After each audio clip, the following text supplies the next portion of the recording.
Welcome back. Another week. Another week. How are you? Yeah, good, thank you. I've had an interesting week this week. Yeah, we were talking off air and you mentioned something about you're on this really cool course. Yeah. Okay. It's a very official title. It's a certificate in applied behavioural economics, which is nothing to do with maths. Before everyone always goes, oh, maths, I couldn't possibly do that. But it's nothing to do with maths. It's actually about the psychology of why we buy and what shapes people's behaviour. And one thing that came up this week and is highly promoted by the lady who's the tutor she has a business all about behavioural economics, is the difference between brainstorming and question storming. And the idea is basically that with brainstorming, we have a problem and we're seeking to find answers to fix that specific problem. And she is an advocate of question storming, which is throwing out questions, any and all questions, not to try and solve that problem, but to just ask questions about the business, about the wider problem, and to open closed questions and close open questions. Sorry, say that again. To open closed questions. So if the answer is a yes or no, I don't know, is this business failing? Yes or no?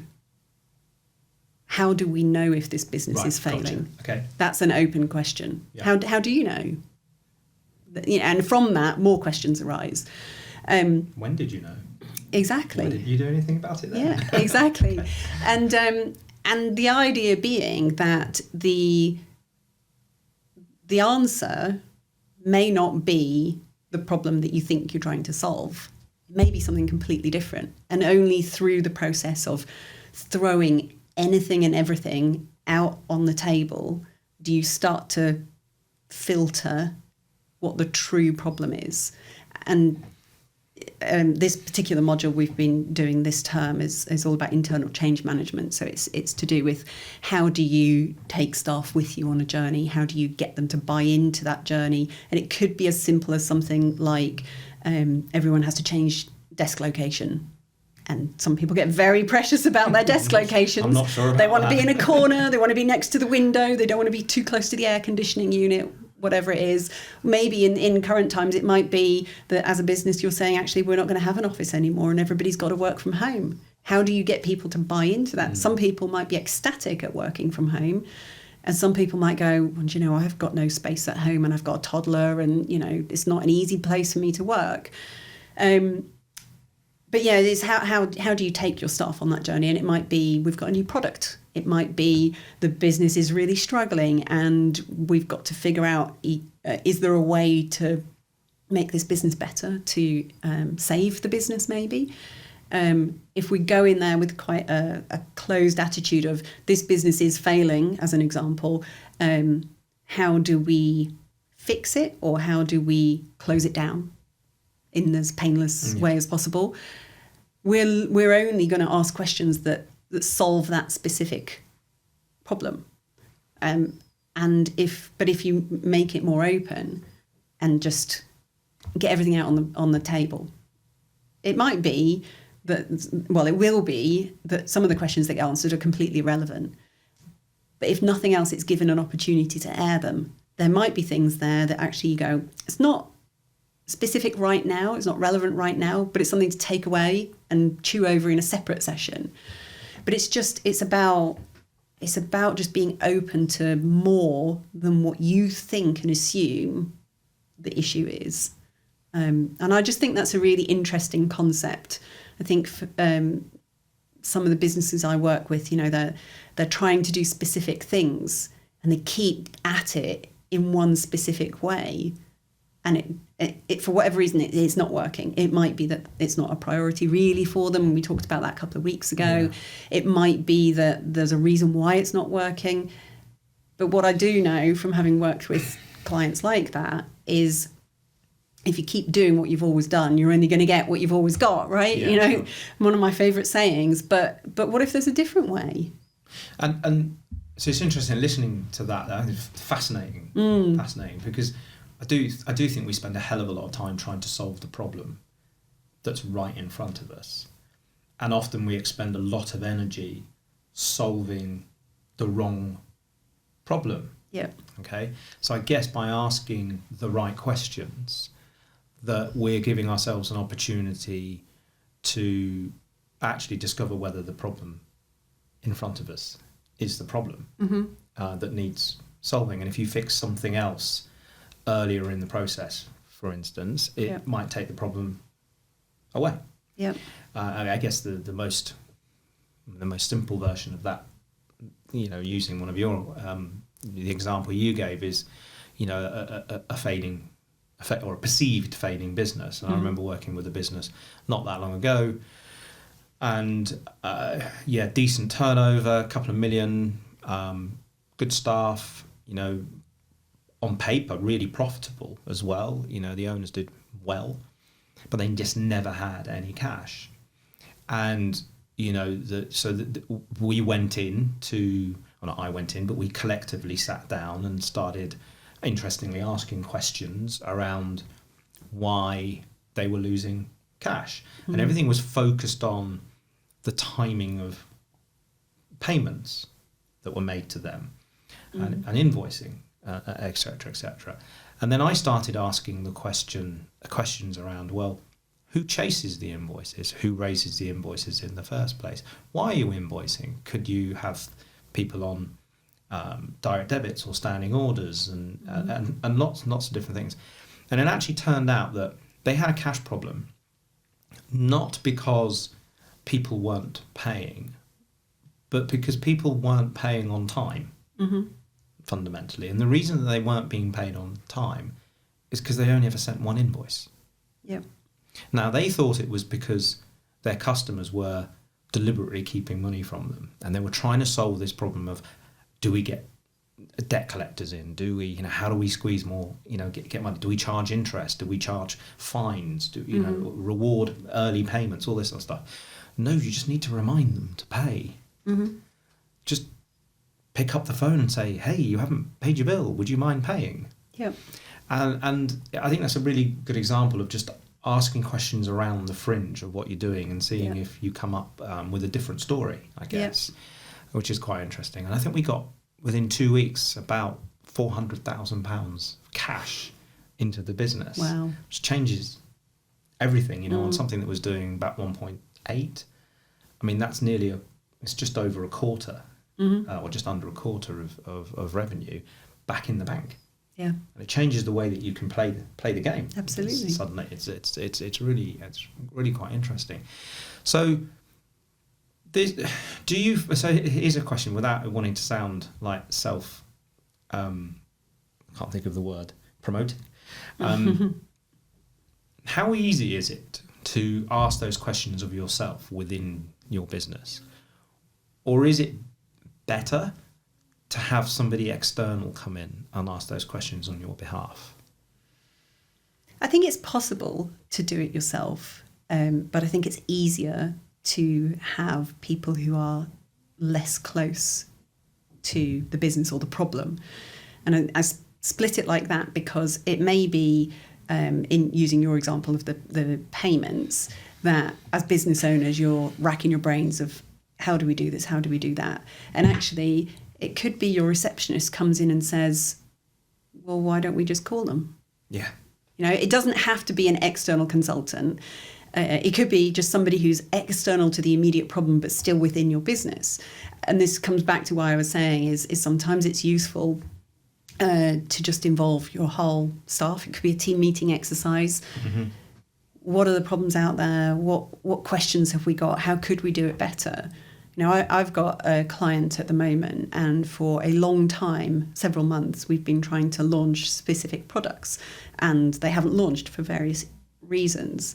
And I haven't specifically led them through this question storming exercise, but in one meeting that I had not so long ago, we ended up asking a lot of questions, partly because there were some new people involved. And after probably a couple of hours of talking around this, and bearing in mind, we weren't specifically trying to question storm, we were just asking questions whilst we were talking about it. But it amused me that the base answer in all of this was the question, how do we remove that business owner from this problem? Actually, without sounding awful, they are the problem. They're getting in the way of just getting on with this. And once we started looking at that, it presented a really different scenario. Yeah. So if that person isn't involved at all, how are we going to get these products to launch? What do we need? Who's going to do it? What information is missing? Where could we get that information from? You know, it cascades. It creates this cascade effect of, well, what things, where are the gaps, and how do we fill those gaps? And going back to what I think we were talking about last week, in a way you could do that with your clients. What are they trying to achieve? Are they on your website? Are they trying to call you? Yeah. Where are the gaps? How can we fill those gaps? Who's causing bottlenecks? Can we remove them? What would we need to do to remove them? Do we need to implement a telephone system or a call handling company? Or, you know, you could go on and on and on, but it's being open to those questions and just keep asking and keep asking. It also makes me think of a session you ran a few months ago now, but I always call it the so what session. Yeah. Somebody says, well, you know, my business is, you know, selling dog treats or you know, whatever it is. Yeah. So what? So what? How do you keep going and keep going and keep going until you really get to the nub of it? Why is that important? So what? Who cares? Without sounding awful, why? It's not life-threatening. Yeah. None of our businesses are life-threatening, really.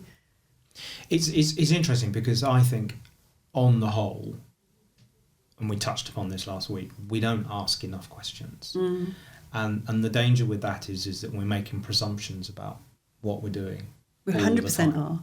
Because as humans, our brains work by shortcuts. Yes. We're all about how do we make it easy for ourselves? Yes. How do we shortcut that? How do we create a routine that becomes subconscious so we don't have to spend brain power on it? Habits. Yeah, and habits. The problem with habits is that we become so ingrained in them that we stop noticing the flaws and the gaps until somebody completely new comes in, a customer, and says, why are you doing it? I don't understand. This is broken. Yes. Yeah. Or that classic one of, why do you do it like this? Because we've always done it this way. Yeah. Yeah. So somebody once said, I can't remember who it was, but the quality of the life you want, and I suppose you could replace the word life with business or anything, the quality that you want, you know, is defined by the quality of the questions that you ask.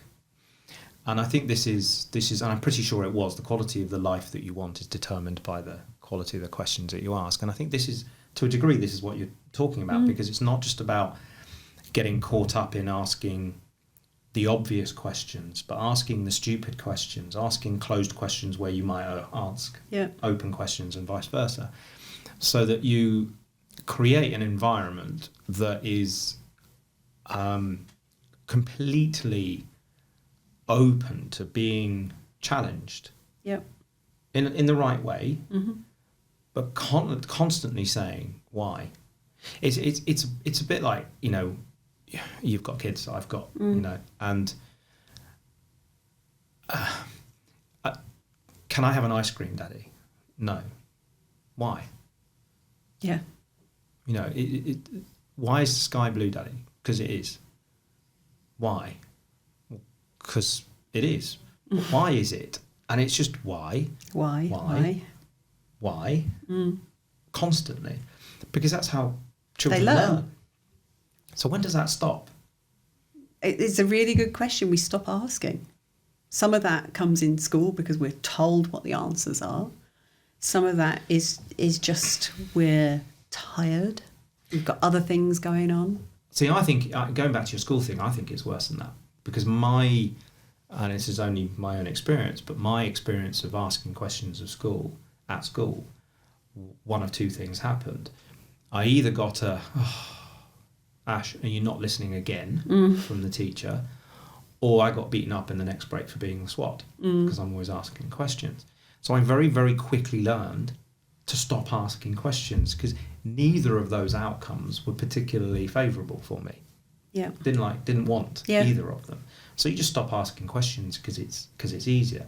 Now, I don't think within degrees that's a particularly unique experience that a lot of people go through, and I we're kind of, I guess, conditioned to do things in a certain way and follow the herd, and all the rest of that stuff that I've been on a soapbox about before. You don't come up with new and innovative ways of doing math equations. You just do it, and you need to show you're working out as well. So you very quickly learn to not just do things, but do things in a certain way.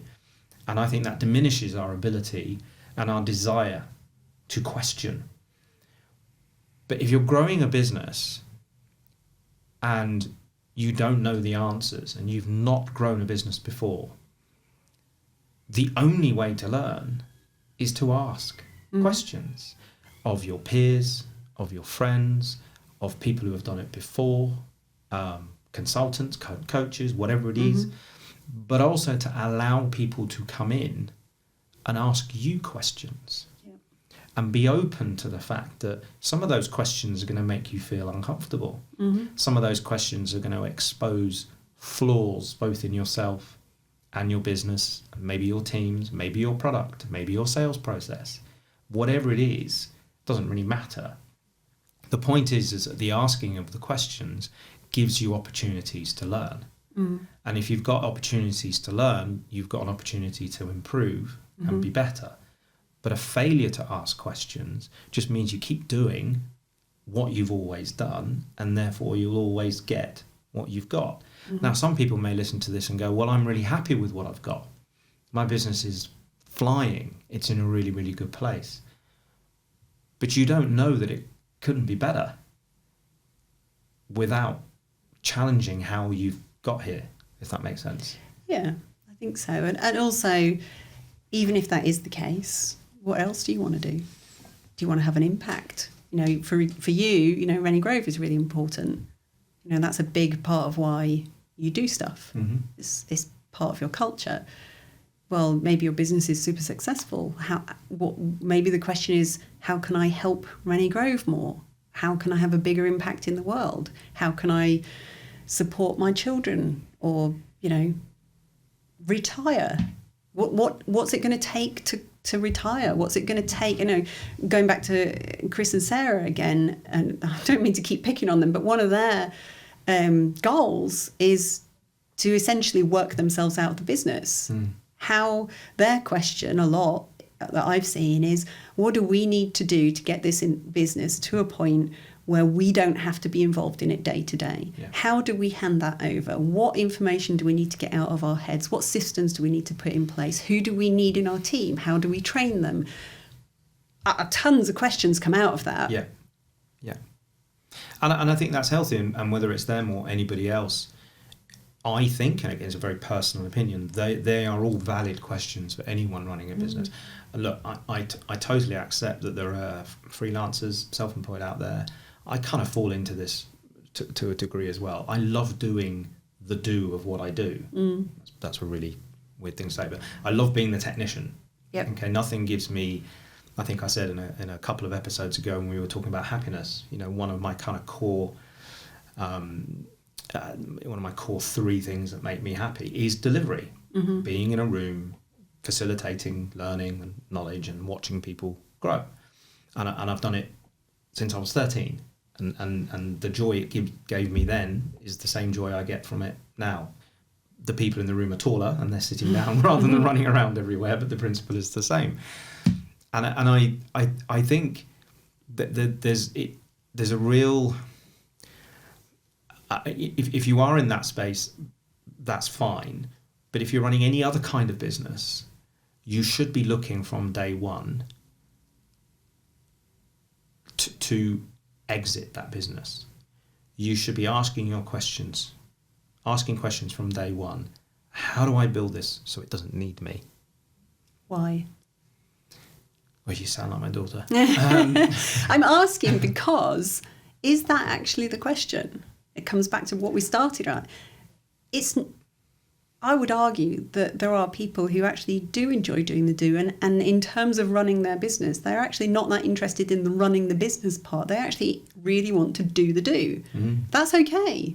What do you need to do to allow you to do the technician part? Yeah.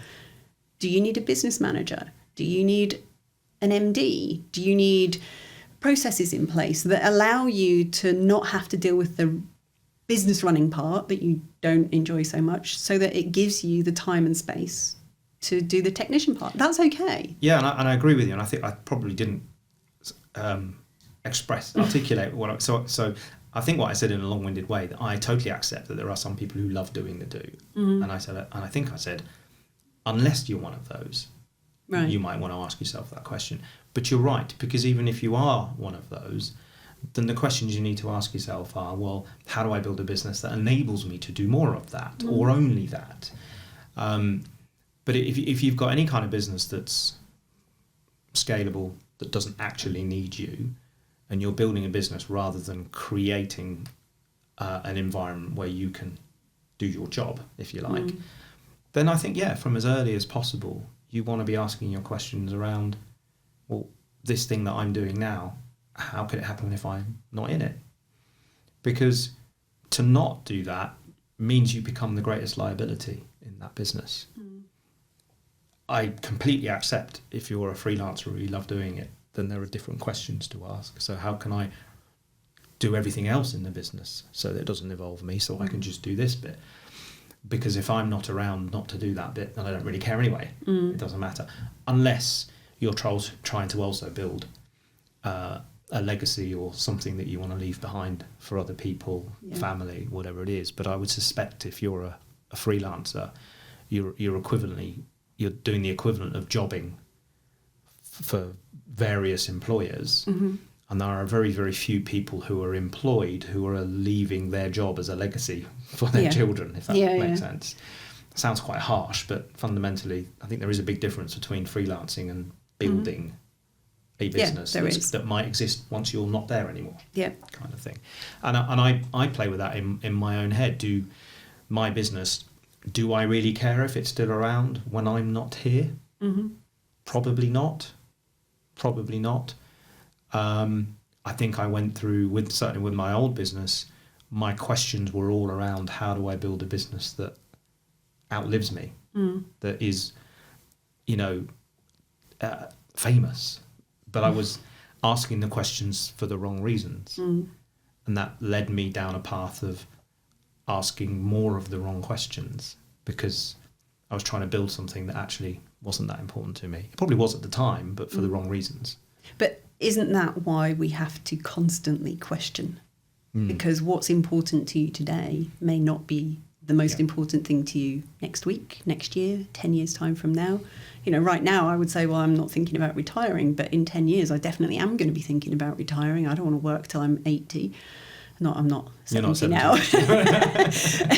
But you know what I mean? It's that your priorities change. Well, that's why it's so important to keep saying, well, what if? So what? How do I? When? Yeah, I agree. Another interesting conversation. I want to know, because we were talking about people interacting and things, I want to know, what questions are you asking? Maybe people can comment and say, have you asked these questions? Have you really sat down and said, what if, when, how, what if? Yeah, and I'd go maybe one step deeper than that. Are you taking the time out and creating the space, and do you have an environment to ask those questions in? Because I don't think people ask those questions unless they're in a psychologically safe environment, because you don't always need an answer. It is at that point in time, it's about having the space and the freedom and the confidence to just ask the questions. Yep. And sometimes it is just a case of throwing it out there and letting your brain chew it over in its own time. And it might be tomorrow, it might be a month's time, it might be a year's time. Something percolates out of that. Such a good word, percolate. My favourite word when it comes to questioning and thinking. Yeah, percolate. Just let it bubble through. Yeah, I like that. Cool. So next week. Yep. Got any topics for next week? I think people, if anybody has got anything that they want to talk about and want us to cover, they should let us know as well. Definitely. LinkedIn, maybe Facebook. Are we on Instagram even? No, we're not on No, we're not on Instagram. Drop us an email. Drop us an email. That's the old school email, isn't it? Well, why not? We could do that. hello@thebusinessclubhouse.co.uk. Yeah. Drop us an email and ask us questions. Yeah, and we'll try and cover them. Yeah, definitely. Good stuff. See you next week. See you next week.